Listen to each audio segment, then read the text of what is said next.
Olá, boa noite, meus caros. Thomas Corontai, Movimento Federalista. Tudo bem? Sábado, noitão, sabadão, né, como se diz por aí. E a ideia é fazer uma livezinha bem rapidinha, sem avisar ninguém, né? Pessoal que for chegando aí, vai entrando. Eu já vou também aqui, enquanto nós fazemos isso, nós... Ó, já tem três aí, boa noite, tudo bem? Vou pedir para que os que estão chegando, para copiar o link do vídeo, isso eu vou fazer também agora, para colar em algumas páginas, bem rapidinho, né? Para que nós possamos convidar mais gente, né? E vamos falar aqui sobre o movimento de amanhã, né? Saída amanhã, mas eu quero fazer algumas sugestões do que exatamente fazer, contra o que nós estamos protestando. Tudo bem, Kaique? Boa noite, seja bem-vindo. Eu vou fazer aqui agora, eu vou copiar a URL aqui do vídeo, né?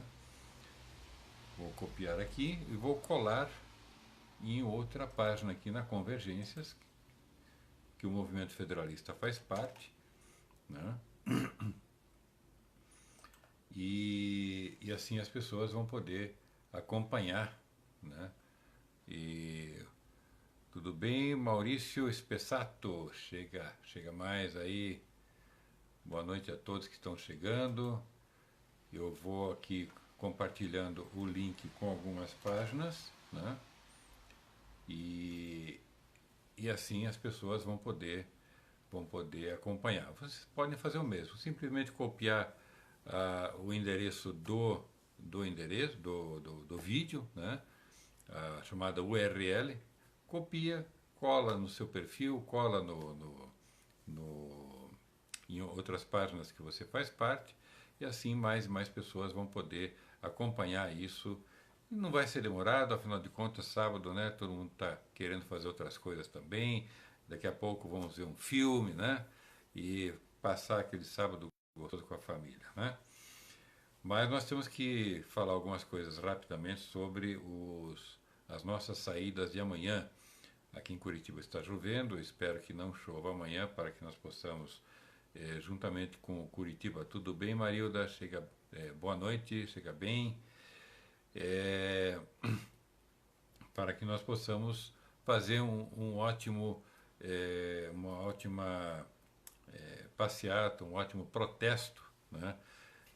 Na manhã de amanhã, domingo, 15 horas, aqui na Boca Maldita. Em São Paulo, na Avenida Paulista, em Belo Horizonte, Rio de Janeiro e muitas outras cidades pelo Brasil, os movimentos contra o Supremo Tribunal Federal. São Paulo também chove. São Bernardo do Campo, pois é. E pelo jeito chove no Brasil inteiro, né? Mas nós vamos debaixo da chuva também, como foi no dia 4, né? Nós também saímos às ruas aí, fomos na Boca Maldita, estava chovendo, não tem problema. Vamos que vamos, né? E nós queremos falar aqui rapidamente sobre o Supremo Tribunal Federal, está todo mundo contra, né? Falar também algumas coisas que estão um pouco fora, digamos, dessa proposta de protesto nesse domingo, mas que realmente é preciso tirar o doce, né, da mão dessas inconsequentes, né, que estão nas nossas cortes superiores. É preciso tirar esse poder todo que eles têm e mostrar para eles que nós é que somos ninguém de açúcar, isso aí. Nós é que somos dono do país, e não eles, né? Eles estão agindo como se fossem dono do país, inclusive ameaçando as pessoas, ameaçando quem fala mal, né, contra o Supremo, etc., e ameaçando de prender, de processar e não sei o que mais. Olha, aqui ninguém mais tem medo não, viu? Ninguém mais tem medo de vocês não, tá? Então, vai provocando, vocês vão ver onde é que vocês vão parar, sabe? Então é o seguinte, meus caros, vamos falar primeiro do Supremo. Não basta só protestar contra o Gilmar, contra o Toffoli, contra Lewandowski, contra sei lá mais quem lá, né? Contra essas pessoas aí que estão ocupando os cargos no Supremo, né? Devidamente assessorados por seus puxadores de cadeira, cada um com 8.000 de salário. Tudo bem, Minimar? Boa noite. E ganhando babas de dinheiro, né? Tendo assessoria, 225 funcionários cada ministro. Isso é um absurdo realmente. Então é preciso mudar a estrutura, né, do Supremo Tribunal Federal. Né? Não basta simplesmente pegar e botar todo mundo para fora. Eu sou defensor do impeachment coletivo, né? Mas é preciso encontrar elementos jurídicos. Estive conversando com o professor Modesto Carvalhosa há 2 dias atrás. Nós fizemos um manifesto via Convergências. Eu sou coordenador da Convergências, do qual o movimento federalista faz parte integrante, e não só o movimento, como o Instituto, o próprio Partido Federalista, que ainda não é partido registrado, né? Mas nós apoiamos integralmente tudo que discutimos e aprovamos lá na Convergências, né?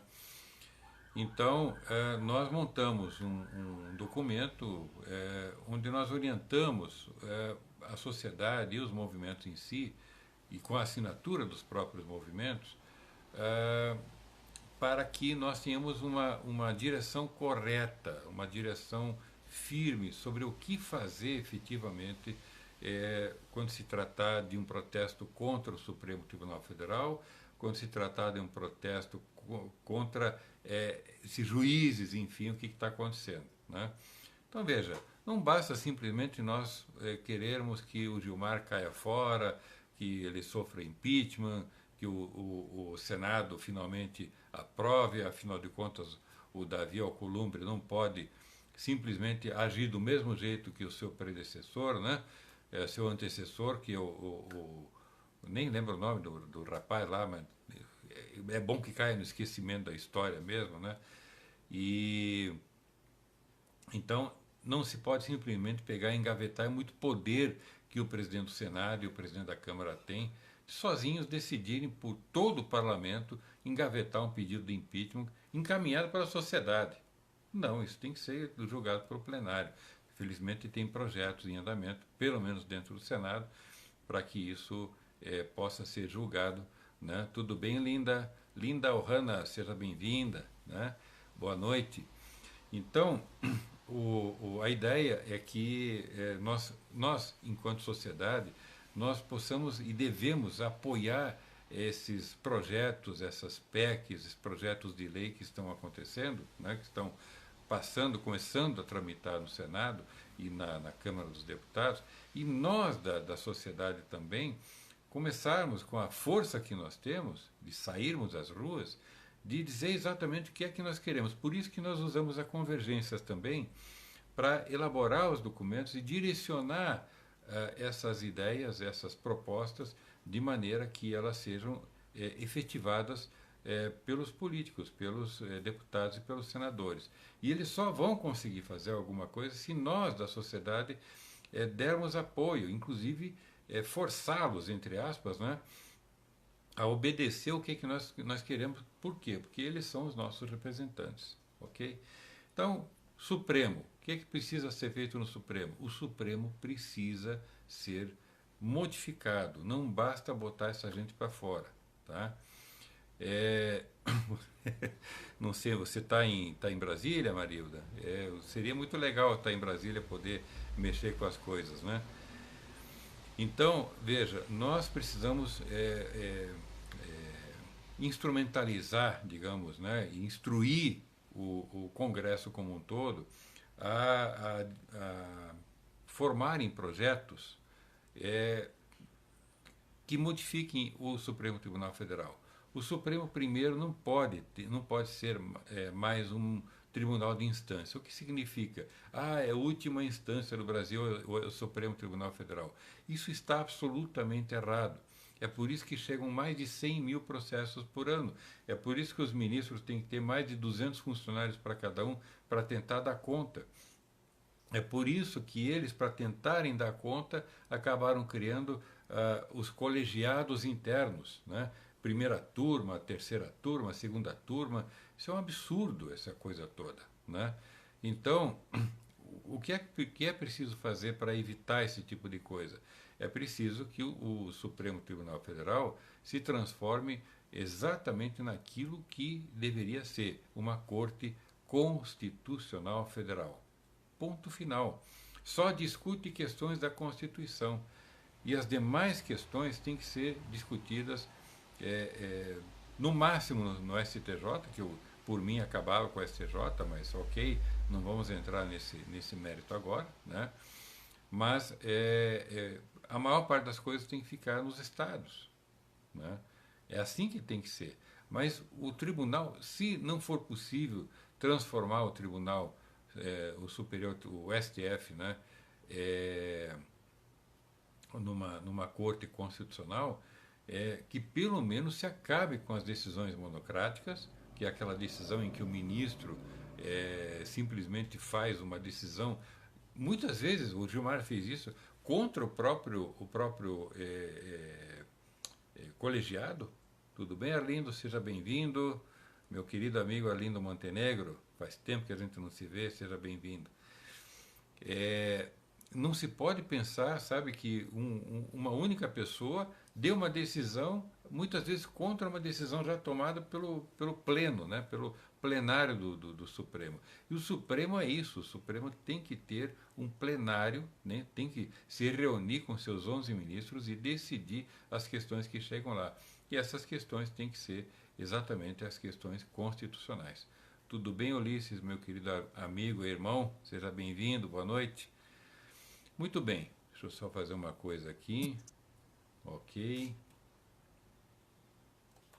Muito bem. Então, o que tem que ser feito? Nós temos que pressionar o Supremo Tribunal, o Congresso, para que modifique o Supremo Tribunal Federal. Tem que modificar a Constituição, não tem saída, né? Então, para isso, nós vamos alimentar o governo, nós vamos alimentar o Congresso via convergências, e eu estou levando essas ideias para que vocês, nos movimentos que vocês fizerem parte nas suas respectivas cidades, comecem a colocar essas ideias também. Transformar o Supremo Tribunal numa corte constitucional. Esse é o objetivo. Acabar com as sentenças, decisões monocráticas, ou seja, aquela decisão que um ministro só assina, né? Acabar com a primeira, segunda, terceira turma. Você pode imaginar que a segunda turma é composta pela turma temerária aí, né? Lewandowski, Toffoli, Gilmar Mendes, enfim. Então ficou a segunda turma conhecida como a turma do terror dentro do Supremo. Onde já se viu chegar a um ponto desse, né? Em que ficamos brincando com a Suprema Corte, né?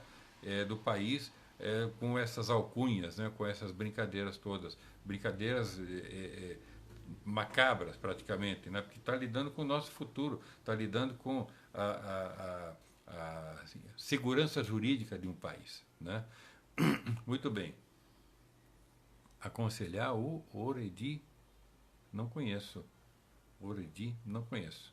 Alguma coisa saiu digitado errado aí. Muito bem.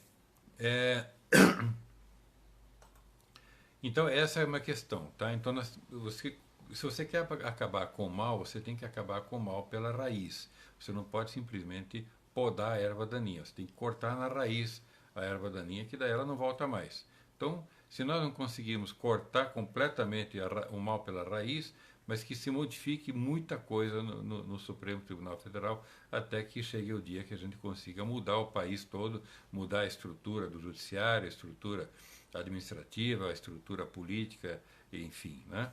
Mas nós podemos fazer algumas coisas já. Nós temos que tirar esse poder excessivo que tem hoje nas mãos do Supremo, que criou uma juristocracia, né? E acabou virando uma malandrocracia, né? Quer dizer, um negócio que não dá. Nós temos que ter generais cercando o Supremo lá, sabe, de forma invisível e forçar os ministros a não tomar determinadas decisões que eles querem, como, por exemplo, soltar o Lula, né? Tudo bem, Ana Tereza? É, precisa, sim, do Supremo, né? A Justiça, na verdade, a Justiça tem que ser se prevalecer ou acontecer nos tribunais inferiores. E o Supremo precisa decidir as questões meramente constitucionais, né? E é por isso que a Suprema Corte americana recebe entre 100 e 150 processos por ano, né? E a Suprema Corte Brasileira, que na verdade é o Supremo Tribunal Federal, recebe 100 a 150 mil processos por ano. Quer dizer, é uma coisa absurda, né? 11 ministros não tem como julgar. E mais uma coisa também, modificar o processo de indicação dos ministros. Os ministros não podem mais ser indicados pelo presidente da República, seja ele quem for. Nós temos que aproveitar que nós temos um presidente de direita, né, pelo menos, quer dizer, não é um presidente com viés bolivariano, né, e aproveitar essa situação para, no conjunto, conseguir, junto com o Congresso, trocar essa forma, sabe, de indicação do presidente. Os ministros têm que ser indicados por um outro conjunto, tá? Já tem, eu cheguei a falar da OAB, mas hoje ninguém mais confia na OAB também, e as pessoas têm toda a razão, né? Mas precisa ter um conjunto de indicadores aí que talvez possam ser os presidentes, né, de tribunais de justiça, os juízes com X anos de experiência, com notório saber jurídico, enfim, que realmente têm experiência jurídica, né, e não pessoas que entraram como o Toffoli, que sequer passou no exame da OAB, né, quer dizer, não dá, né. Ah, mas copiamos isso dos Estados Unidos. Copiaram errado, eles erraram lá e eu acho que a gente não tem que copiar os erros dos outros, né? Nós temos que olhar os erros dos outros, aprender com eles. Opa, aqui nós não vamos fazer esse erro, porque lá deu errado, lá também está dando errado, né? Então não dá para seguir esse caminho. A outra questão aqui diz respeito ao processo eleitoral. Nós temos que pedir, temos que exigir, não pedir, exigir a extinção do Tribunal Superior Eleitoral. Extinguir mesmo, pegar o artigo 118, se não me engano, em diante, e acabar com o TSE. Simples assim. Tem que substituir, porque vocês vejam só uma coisa, o Supremo Tribunal Federal julgou, há alguns dias atrás, a transferência, né, a transferência de assuntos, de crimes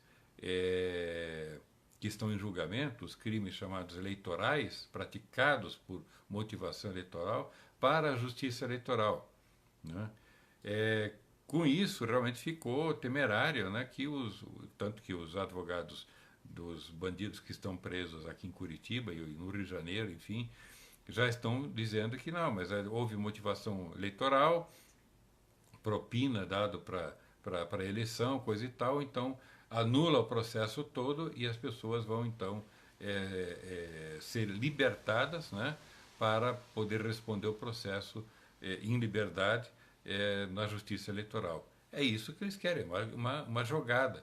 E o pior é que a decisão, sendo imoral, ela foi legal. Do ponto de vista técnico, ela foi legal, sabe? O Supremo aproveitou muito bem a existência de um equívoco legislativo no Brasil e simplesmente não. Aqui tem que cumprir a lei e acabou, sabe? Quer dizer, eles não precisam cumprir a lei em outras coisas, né? Nem a Constituição, que eles pegam e rasgam eles mesmos, né? Em várias situações, mas eles simplesmente pegaram, digamos, a lei que existe dentro da conveniência dessa turma que não quer saber do Brasil, não quer o Brasil bem, né? Não interessa para eles o Brasil, interessa só os interesses deles, né? E se defender. Então vamos usar a lei para nos defender. Então, o que é preciso fazer é remeter todo esse chamado contencioso jurídico para o judiciário. Ou seja, o Brasil, até onde eu sei, é o único país do mundo que tem justiça eleitoral. Isso é um absurdo, né? O crime é crime, né? Então o crime tem que ser julgado no judiciário. E não tem que ter, esse que vai para uma situação especializada. Não, é crime. Ele desviou dinheiro, sabe? Houve desvio de dinheiro, propina, desvio de dinheiro público, roubo, furto, seja lá o que for, dinheiro na cueca, etc. E o que acontece? Não, isso vai para a justiça eleitoral, porque daí aproveita que a justiça eleitoral não tem nenhum preparo para fazer isso, para julgar crimes, etc., e vai ficar todo mundo solto, respondendo em liberdade. Que lindo, né? Então, aí realmente se instala a banditocracia de vez no país. Tá? Então, o que é preciso fazer? Para cortar este mal, sim, pela raiz. Esse dá para cortar pela raiz mesmo. Tá? Simplesmente fazer algumas modificações na Constituição, e o Congresso tem condições de fazer isso, só tem que ter coragem, e para ter coragem, nós é que temos que fazer todo o apoio, nós é que temos que empurrar o Congresso para fazer isso. Tá? Então, eu estou convocando a todos para fazer isso, para exigir a extinção do TSE, a extinção do Tribunal Superior Eleitoral. Tá, ok, mas para extinguir tem que colocar alguma coisa no lugar, não é verdade? Então, a ideia é transformar, ou criar, vamos colocar assim, criar a Agência Eleitoral Federal para as eleições presidenciais e transformar os TREs, as estruturas dos tribunais regionais eleitorais, em agências eleitorais estaduais, para cuidar das eleições do Estado e das cidades. Simples assim.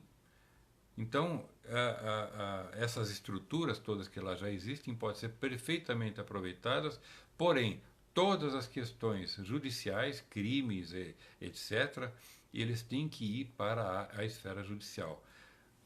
Na agência eleitoral, serão julgados questões meramente administrativas. Se o voto estava rasurado ou não, questões simples assim, que podem ser julgadas e decididas na esfera administrativa, mas que não se encerra a chamada instância, né, terminativa, ou seja, se alguém quiser recorrer da instância administrativa ou em alguma coisa que eventualmente prejudique a sua eleição, pode então também recorrer no judiciário, mas aí já não é uma questão de esfera criminal e sim de esfera judicial administrativa, né? Ainda que seja eleitoral, ok? Mas aí são questões meramente processuais, meramente processuais. Muito bem, então o TSE, meus amigos, tem que ser extinto, até porque 3 ministros do TSE fazem parte do Supremo Tribunal Federal. Então, quem recorre contra o TSE em alguma coisa, vai recorrer no Supremo.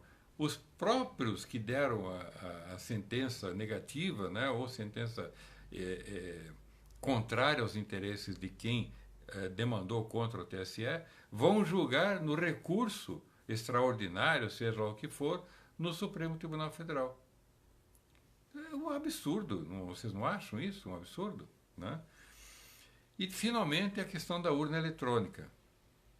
Tá? A urna eletrônica, ela precisaria ter o voto impresso, porque existe a lei, né, para isso, só que, mais uma vez, essa turma não vai fazer o voto impresso, porque não dá mais tempo de fazer impressora para o ano que vem. Por quê? Porque tem que passar pelas audiências públicas para escolher as impressoras, aí tem que homologar as impressoras, aí tem que fazer licitação e não sei o que mais, alocar a verba, aprovar no Congresso a verba, enfim. Não dá. Não dá tempo. Se o TSE não teve, aspas, tempo desde 2015 para 2018, vocês acham que vai ter tempo em um ano para a eleição do ano que vem? Não vai ter tempo.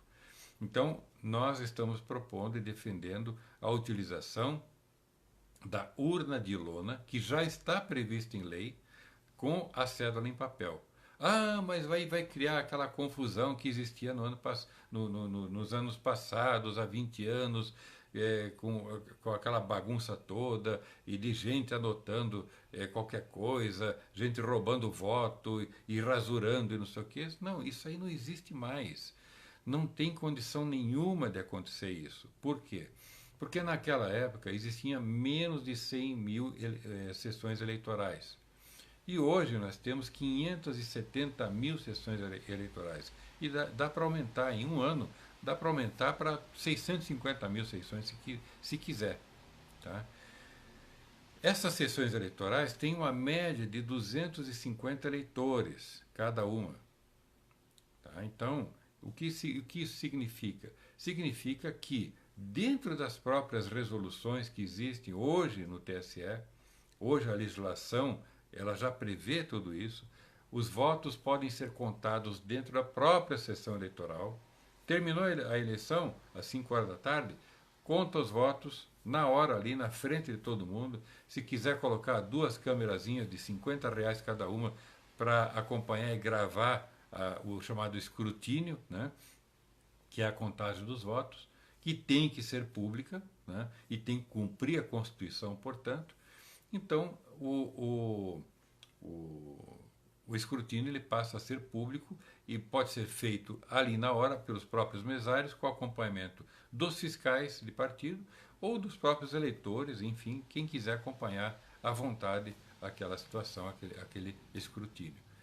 Fechou ali o escrutínio, conta em meia hora, uma hora conta os votos todos, todo mundo assina a ata, o boletim, cola na parede, espalha isso para todo mundo fotografa, etc., espalha para a internet e vai para os partidos, ou seja, a informação toda ela fica difundida, né, pela rede e fica cruzada, sabe? Então não tem condição de fazer fraude, porque ainda por cima ainda tem o voto em cédula para poder fazer a contagem, a recontagem se for necessária.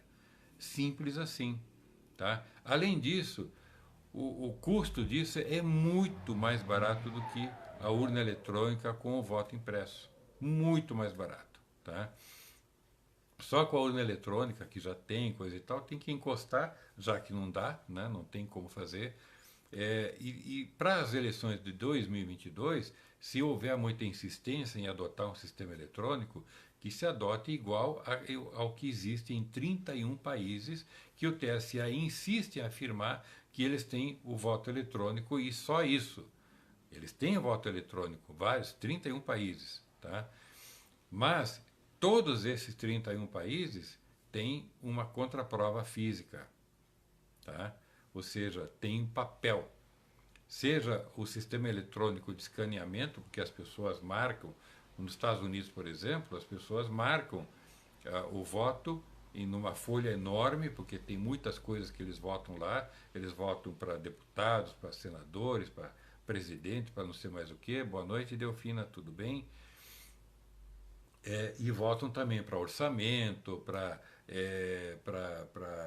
orçamento da cidade, orçamento do estado, para obras, para leis locais, resoluções, etc. Ou seja, o povo participa muito do processo de construção da cidade ou do estado, do processo legislativo, os referendos, plebiscitos, tudo isso eles aproveitam para fazer na mesma eleição. Né? A cada 2 anos os Estados Unidos também tem eleições. Então, eles aproveitam o que acontece. Eles marcam um X em tudo aquilo que eles querem e depois uma máquina escaneia aquele papel, o papel cai numa caixa, fica pronto para uma eventual recontagem e o sistema que escaneou toda aquela informação transforma em dados e aqueles dados então são divulgados e realmente fica um sistema mais fácil. Tem alguma dúvida, faz a recontagem, ponto final, acabou. Né? Então, meus caros, é isso que tem que acontecer. Tá? Nós temos que ter urna de lona, que é muito mais barato, inclusive. Só para vocês terem ideia, o voto impresso com a urna eletrônica custa cerca de R$ 17 por eleitor. Tá? O voto com com a urna de lona e com papel, com a cédula em papel, custa menos de 50 centavos por eleitor. Um país que está precisando de dinheiro para tudo, para educação, para saúde, para saneamento, para infraestrutura e para tudo mais, vai gastar dinheiro em coisa errada, em bobagem? Não, esses 2 bilhões e pouco direciona para o que é necessário e vamos gastar 200, 300 milhões com o custo das eleições, 500 milhões que seja em todo o país, mas vai sair muito mais barato, muito mais correto, muito mais seguro, né? E, além disso, atende o princípio da publicidade que está contido no artigo 37 da Constituição. Só para vocês saberem, todas as eleições que são feitas no Brasil nos últimos 20 anos são ilegais e, portanto, ilegítimas. Simples assim, meus caros. Do ponto de vista legal, elas são ilegítimas, são ilegais. Nenhuma eleição tem valor nenhum aqui no Brasil, por quê? Do ponto de vista legal. Embora o Supremo, o TSE, etc., queiram dar outra interpretação, dizer, não, está tudo certo. Por que é ilegal? Porque o escrutínio é feito de forma secreta. Ele é feito dentro da máquina. Você vai lá na máquina, mas ele emite o boletim de urna. Prontinho, todo mundo pode ver. Ele já emite uma eventual fraude feita. Ele já emite os votos dados para cada candidato. A máquina já fez a contagem. E você não tem como recontar. Você tem como recontar? Não tem como recontar. Você vai abrir a máquina lá, ver os bits. Não tem como. Ah, mas o TSE permite que verifique as coisas, verifique o sistema. Não permite. Ele diz assim, ó, você pode abrir a máquina, você pode fazer a verificação somente sob estas premissas, somente com esses caminhos. Ah, mas eu posso usar um software para fazer uma verificação tal? Não, não pode. Mas como assim? No mundo inteiro pode, eu não posso aqui? É, mas aqui não pode. Então, eles não permitem que você faça uma verdadeira auditoria, não permitem que você faça testes de penetração de urna, ou na urna, testes de penetração de sistema, com hackers. Ele diz assim para o hacker, olha, hacker, você só pode invadir a minha máquina desse jeito. Ou seja, você vai dizer isso para um bandido, para um hacker, para um cracker, né? Porque o hacker não faz isso, quem faz é o cracker, né? Invadir a sua máquina, diz, você só pode invadir desse jeito, eu vou deixar a porta aberta aqui para você. Você pode invadir por essa porta, por outra não. Quer dizer, estão tratando a gente como idiota, sabe? Por quê? Porque a população não tem esse conhecimento e quem tem conhecimento não tem voz. Simples assim, tá? Então, meus caros, 3 pontos para a gente bater. Modificar a estrutura do Supremo Tribunal Federal, acabar o TSE e substituir por agências eleitorais federal e estaduais e instituir a urna de lona com voto em cédula para as eleições de 2020. Depois das próximas eleições, é outra discussão se vai ser papel ou se vai ser eletrônico, até porque a eleição com cédula de papel e urna de lona em 2020 vai ser um ótimo teste com essa descentralização, que foi a única coisa boa que o TSE fez, que foi criar 570 mil sessões eleitorais pelo país todo. Talvez porque ele queria fabricar 570 mil urnas, ou talvez 1 milhão de urnas, né, que sempre tem o backup, 1 milhão de urnas, e 1 milhão de urnas, convenhamos, né, é um orçamento muito interessante para que se tenham rebarbas, né, que possam ser aproveitadas de outra maneira. Eu não vou falar mais do que isso, porque eu não posso fazer acusações, mas quem entendeu, né, entendeu o que eu quis dizer. E não estou fazendo acusações, estou fazendo suposições. Existem razões pelas quais se quer gastar tanto dinheiro do Estado, que na verdade é dinheiro do povo, dinheiro seu, pago com seus impostos, com o imposto daquela pessoa que sai 5 horas da manhã pegando o ônibus para ir trabalhar por 2, 3 horas dentro do ônibus, né? Está colejando, dormindo em pé, sabe? Trabalhando o dia inteiro, voltando, chegando meia-noite em casa de novo, né? Para poder pagar, viver, sobreviver, na verdade, de uma maneira absurda, né? Com baixa dignidade de vida, e ainda assim ainda assim pagar um monte de impostos em tudo, de maneira a sustentar o puxador de cadeira de gente que está lá no Supremo, motoristas, um monte de motoristas, de carros, carros de luxo, enfim, eu não preciso falar tudo isso que vocês já sabem, a gente só fica bravo, sabe? Começa a ficar bravo, é, mal-humorado, né? E tudo que a gente não quer numa noite de sábado é ficar mal-humorado, né? Então, essas são as três teses que eu proponho para os movimentos de rua amanhã. Quem, quem assistir, quem estiver assistindo, quem for assistir e levar isso adiante, leve para os seus movimentos nas suas respectivas cidades, suba no caminhão, pegue o microfone, fala, sabe, nesses três pontos. Transformar o TSE, modificar o Supremo Tribunal Federal, né? Tudo bem, Mário Barbosa Vilas Boas, meu querido amigo, lá do Rio de Janeiro, grande advogado. Podemos até ter justiça eleitoral, que não pode juiz criar lei. Essa é uma excrescência, né? É uma excrescência, mas a justiça eleitoral até pode existir com uma vara eleitoral específica dentro do judiciário, mas não uma justiça eleitoral dentro de uma coisa que se chama de Tribunal Superior Eleitoral, que para mim é um órgão ornitorrinco, né? Por quê? Porque quer fazer justiça, ou melhor, quer fazer a lei, quer fazer a execução da lei, a administração, e quer julgar tudo que acontece de ruim ou de bom nessas situações, como se os três poderes estivessem dentro de uma única instituição.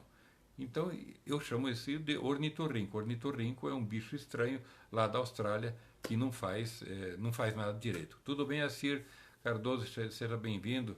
É um tempão que a gente não se fala, né? Muito bem. Então esses são os três pontos, tá? Transformar o Supremo Tribunal Federal, modificar a estrutura, né?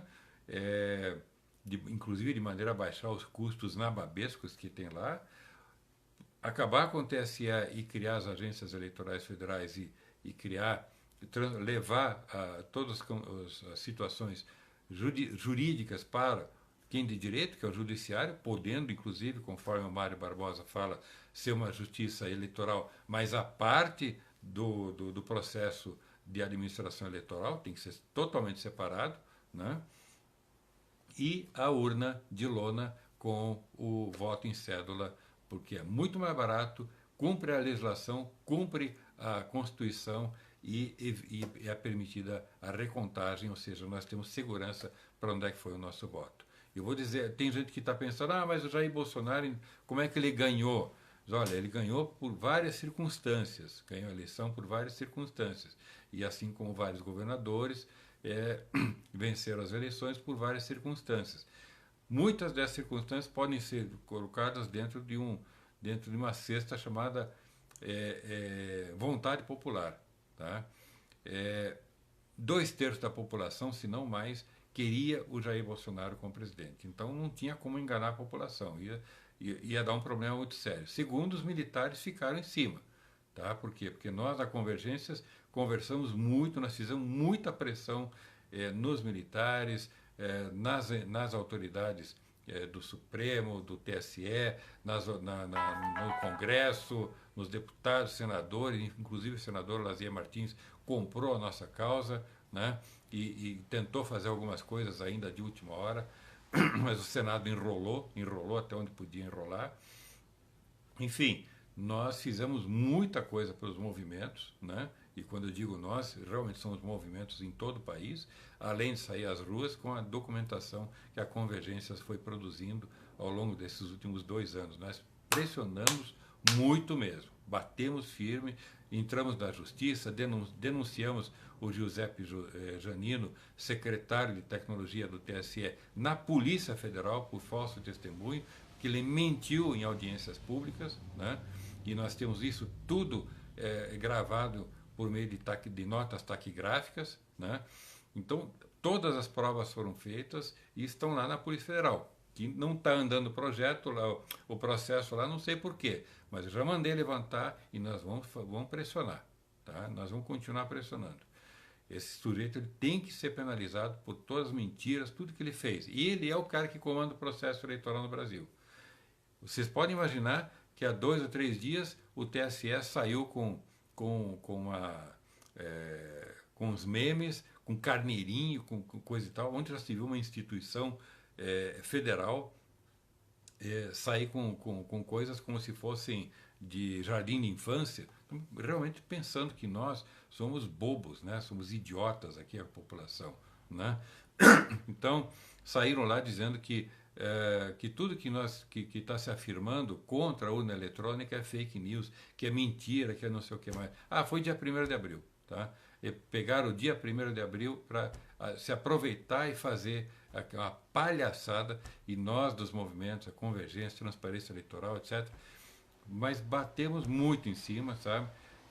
Inclusive no Twitter do TSE, todos nós fomos em cima deles, e quem está fazendo fake news são vocês, sabe? São vocês. E eles não vêm em cima da gente, por quê? Porque eles sabem que se tiver que provar, eles perdem. Eles perdem. Apesar que eles conseguiram empurrar aquela ADIM no Supremo Tribunal Federal no dia 6 de junho de 2018 para suspender os efeitos do voto impresso, com uma alegação absolutamente absurda, né, de que o voto impresso revelaria a identidade do eleitor. Eu não sei, realmente, é coisa montada por advogado de porta de cadeia, sabe? Ou por estudante de primeiro ano de direito, né, para imaginar que alguém poderia cair naquilo. E o Supremo pega e faz aquilo, cometendo uma série de irregularidades, ilegalidades e inconstitucionalidades, inclusive com o Gilmar Mendes sendo relator do processo no Supremo, do lado da Procuradora-Geral da República e do lado da presidente do Supremo, que era a Carmen Lúcia. Um negócio assim absurdo. Ele não podia, ele é impedido. Ele era impedido porque há 2 dias antes ele tinha saído como presidente do TSE. Ele era presidente do TSE e foi julgar uma questão de interesse dele, onde ele fazia parte. Não, o Mário Barbosa Vilas Boas, que é advogado, ele sabe muito bem que ele que é impedido. Né? Não acredita na urna eletrônica. Nas eleições, então, do TSE se usam cédulas de papel. Bem observado, tá vendo? Eles mesmos não acreditam, né? Então é isso, meus caros. Eu quero encerrar aqui, desejar um ótimo sábado para todos, e amanhã, com chuva ou sol, nós estaremos nas ruas, protestando e dando orientação à população sobre o que é que deve se fazer, e nós vamos levar todas essas pautas por escrito. Na outra semana estarei em Brasília, levarei todas essas pautas, nós vamos protocolar no Congresso, na Câmara dos Deputados, no Senado, vamos levar a diversas autoridades ligadas à Presidência da República. Enfim, nós vamos fazer aquilo que nós sempre fizemos, tudo que for possível, pressionar, pressionar, pressionar. Mas para que isso aconteça, é preciso que você também saia nas ruas, faça o que tem que fazer. Tudo bem, Lígia? Boa noite, pena que você chegou agora, já estou terminando. Para quem chegou agora há pouco, se quiser, daí vai ficar gravado isso aqui na página dos Federalistas ou na página da Convergências, né? Vai ficar gravado e pode daí assistir. Eu espero que não tenha ficado muito longo, né? Mas estamos aí até para esclarecer algumas dúvidas que surgirem, a gente vai responder aqui dentro dos comentários, ok? Uma boa noite a todos, um grande abraço, ótimo sábado e que Deus proteja a todos.